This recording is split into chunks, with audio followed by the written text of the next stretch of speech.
This quick tutorial will show how to convert any video to MP3 audio file by using VLC media player. This is the MP4 file from my previous video on how to download YouTube videos by using VLC. You can watch it from here. I will put the link in the description. Now, open VLC. Click the play button.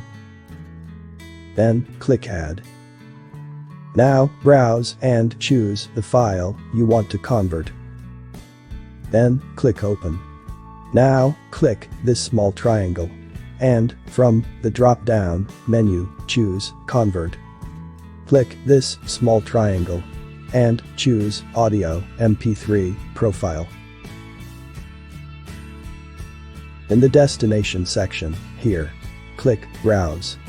Choose where you want to put the MP3 file. And you can give it a name. Then, click Save.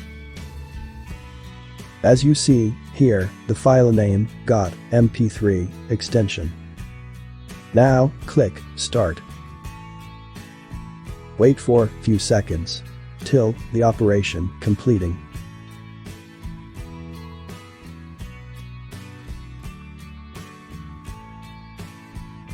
Close VLC. And here is the MP3 file. I hope this helps. And thank you for watching.